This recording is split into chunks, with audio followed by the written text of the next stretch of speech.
Before the video, I have a quick announcement. We have a Patreon now. Patreon.com/allintogether. There will be sideboard guides and strategy write-ups, my thoughts about the formats. As I prep for events, I'll be writing notes up there and just saying, hey, these are decks I'm working on. It's just optional support. It's a great way to give back, and it helps me out a lot. And as well, there's a cool Talishar card back that we have that you can use if you'd like to. It's the art here done by Dead Mint, and these will also be available as Frostbite tokens coming soon. Thank you, and enjoy the video. Hey everybody, this is Rob with All Together. I'm doing another gameplay review on my Road to Nationals. We're continuing our games with Jarl. In this game we'll be playing against Vinset. This is a very defensive-minded matchup where we're really looking at fatigue, even in more aggressive Jarls. I think you should always be fatiguing Vinset and disrupting them when they give you space. So let's see how we play this, and let's talk about some of our play lines. There we go. Alright. Weird. Okay, so pretty usual equipment here. My opponent, they're just looking to set up. And I think we just on Inward Existence, which is a good no. Probably just go like imposing for like a crumble, maybe. Probably, yeah, could break his boost if we wanted to. Fine. I think we could Cornet Peak there, but like he has trouble using 4 cards a lot of the times. Like he banishes a block card there. He gives us room we can Terra Sunder. He just passes back. So we probably just Terra Sunder and Oakenhold here. And we overpitch. What he gives us. Typically, I don't like to attack unless I'm really disrupting them. They have a lot of D-Reacts, so like the reduce there can be pretty strong. On a Reaping Blade, so this Fiddler screen's pretty awkward for us. It's something that maybe, if we play this matchup more and more against a player like this, we may want to cut our Fiddler screens, because we do have enough cards in deck to fatigue them regardless. But we'll see if they're just setting up here or what they're doing. But playing out something like a CLF here is pretty impactful. Really kind of slows down their resources a bit. We can Arsenal our... Oh yeah, we can just activate Peak. We get our card from their hand. Sure. Already kind of done a lot of blood debt damage and regular damage.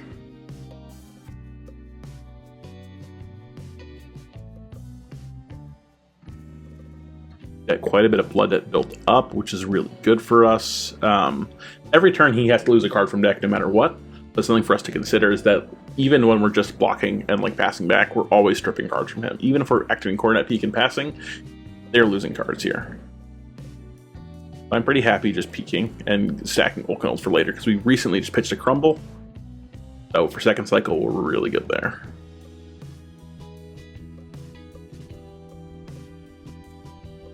There's a pulse to go with an Oakenhold if we wanted to pitch this one again. This is just, we got Fate for Scenes and we got Rune Chants. We got blues for Rune Chants, which is really good.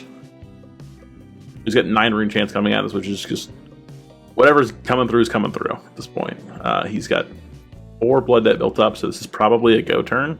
We have no disruption for him actively. The Tunic, yeah. Okay, so there we go. He starts to go.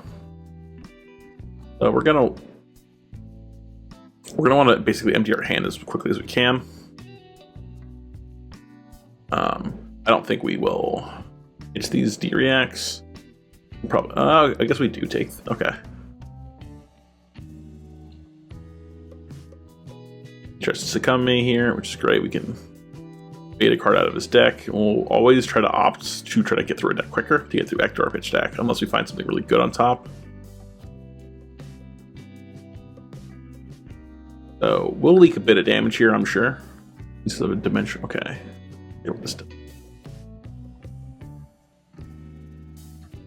Alright, let's him opt and kind of stack his deck a bit. Got 2 Rune Chants, so we can throw the Wraith for just free damage. It might be a mistake giving up pitching that Fate for Scene, but probably is, because we probably just can block. Yeah, I'll just say whatever, take this. This damage has no on hit, Scum doesn't matter.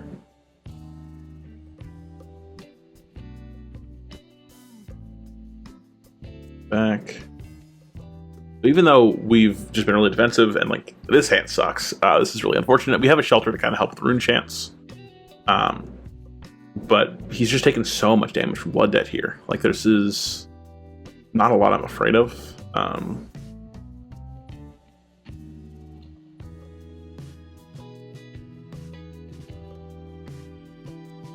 Little hand.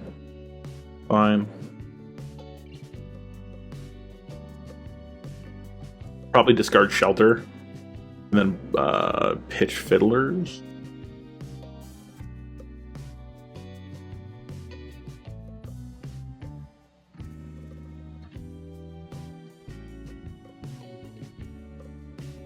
And then we can block with Sink and Fate.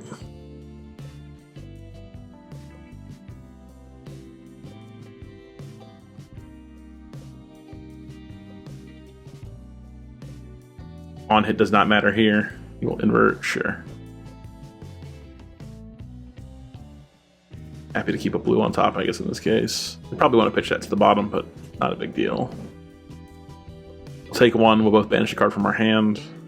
Banish cards at the top of the deck too, which is fine. Graveyard, rather, I'm sorry. Invert, right.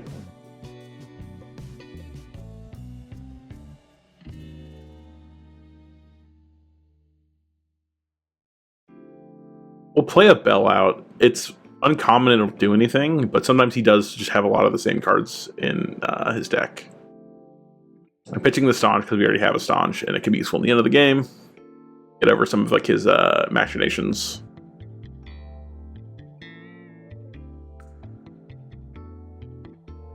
His hand's awkward when we're above on life. Go, sure. Righteous is a card we actually don't mind sending in this matchup, I don't think, because we do want to start stripping cards out of deck. But it's only if they give us the room. Let's see. I kind of like taking a lot of Rune Chance here. I kind of like going, I guess you could also just pitch 6.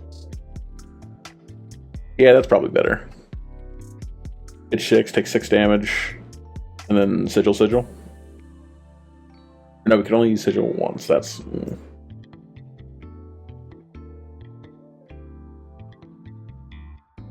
I guess you could block and then pitch the Sigil with the block. Oh, okay. I'm honestly happy with that. That seems... Here's your arsenal out. He's going to Spellbound Creepers. Sure. I think it's a turn we take a lot of damage. Yeah. The action point back. Deathly Delight for free. We Mauves, guys. Yeah, that's brutal for us.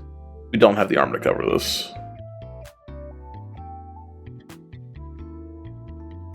This is a really sick setup by him. But yeah, we're just gonna go to 10 here. It's just not much we can do, but they're pretty low. And now all our healing's online. It sucks because our healing's in our pitch, but it is what it is. But they effectively have very little setup. They are in a really tough spot. They could lose creepers. They're going to lose creepers here. That was a creepers pop-off turn. They have no gloves. They have to kind of readjust themselves. Pitch and block. And I think I like sending CNC here. This turns out, this prevents the D-reacts, and we can really kind of... Doesn't have the armor really to... I guess he could face perk if he wants to. But that's still taking cards from deck.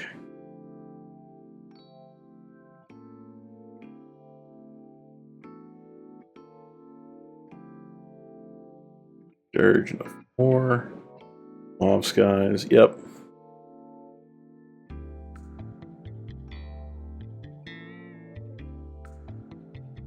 I don't think pitching... Like, which card we pitch doesn't matter too much. We're just going to be super defensive here. I think it's probably better to keep the Everbloom over the Cranial Crush, but... Only game's going to fault you. Pass back, he doesn't have the Rune Chance, really. Okay, now he does. Get some puppetry.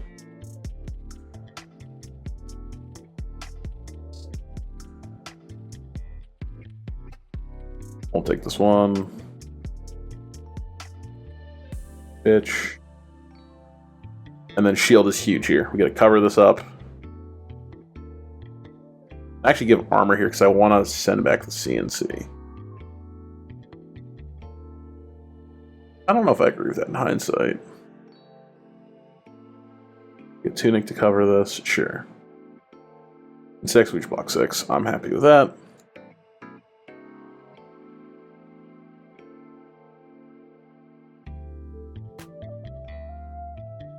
There's still very little setup on my opponent's side. He's going to have access to 2 rune chance, naturally. Passes. So we get a little bit of space here. We can now go Sigil to heal. We can crumble something. Probably the face purge. A little less block value.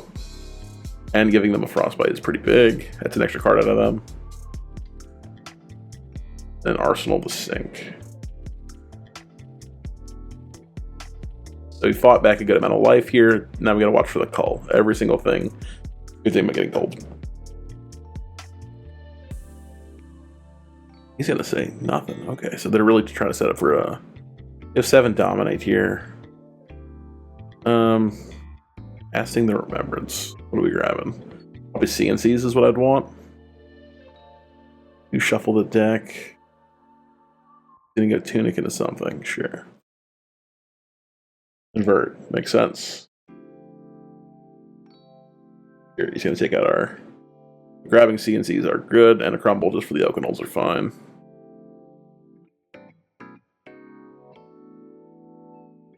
I pass back because I just don't want to give him value. On the swing, we have a good amount of blues. He's got 3 rune chance. He's gonna banishes the moss guys. I think he just passes back here, and then we can just send an Oakenold. Sometimes we just get lucky and we draw what we need.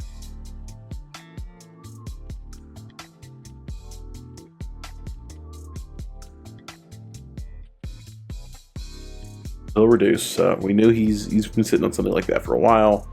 5. He's really trying to kind of get up through our defenses. But this will okay. He'll cull, which is not a big deal here. Gonna double cull me. Oh, and I blow him out with the bell.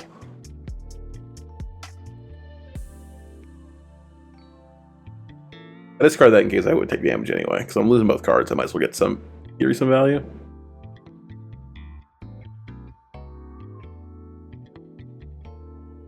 I guess the bell doesn't matter at all, because he's losing both cards anyway.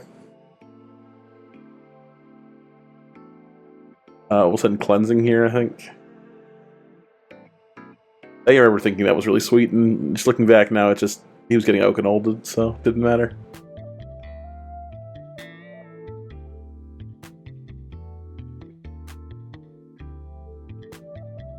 Face perks me to draw a card.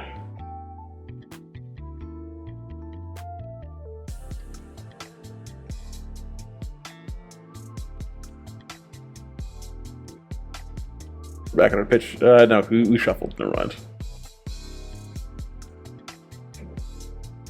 Go Oblivion.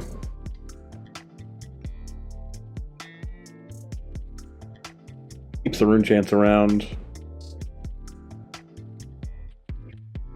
Block 6, and then we're going to send CNC to kill. Yeah. Oh yeah, I like this better. Setting the sink below here, and then we keep the pulse. And Arsenal's really strong. Because that really can mess up their turns if we give them a frostbite when they don't expect it. It would just kill our set, whatever his name is. Good pressure to them, but I think just clearing out all their damage that they have access to is pretty big.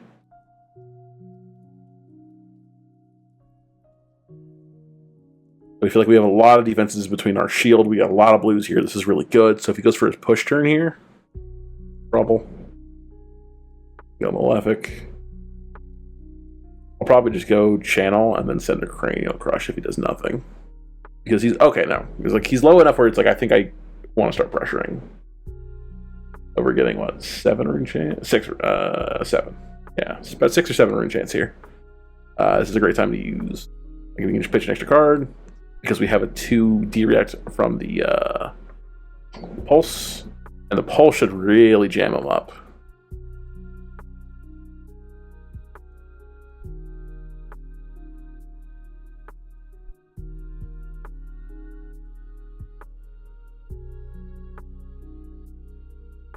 I just play this just for the frostbite.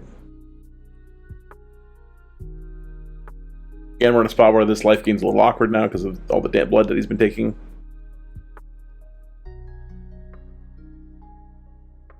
So we go from a very healthy turn to maybe a pretty scary turn.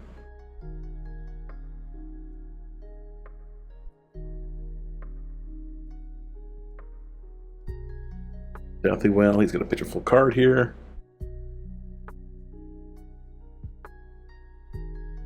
Or Rune Chant, so we can go pitch, yeah, Tunic.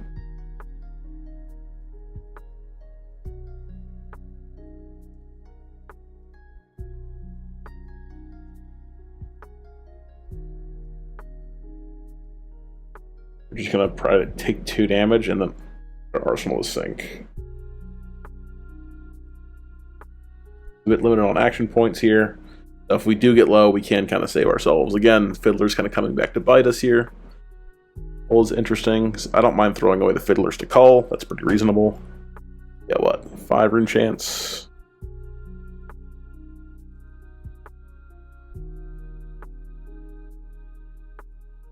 And Shield's really working overtime here, so we can kind of just give everything. We'll cover. No go again, so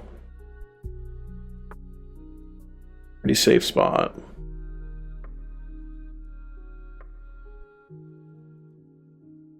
If he wants to banish Blood Dead, he's really hurting himself.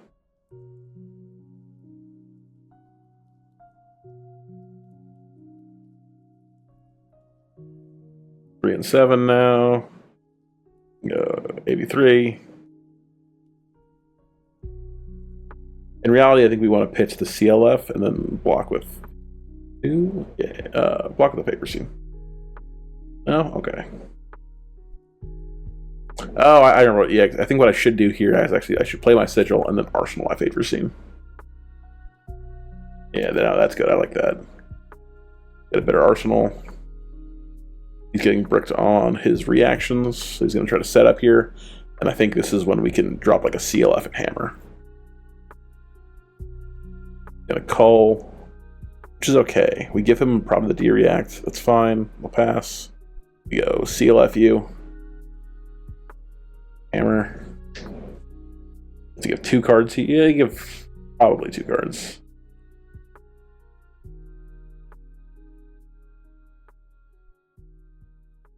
So we can see that even though we like leaked a lot of damage early, and for some turns like they had a couple big turns, they really just like could not stomach get through our defenses. It's a really tough matchup if you're not used to playing this way, but if you just practice your defense, I guarantee you'll do pretty well in the Vin set. But thanks for watching, and I hope you guys have a good one.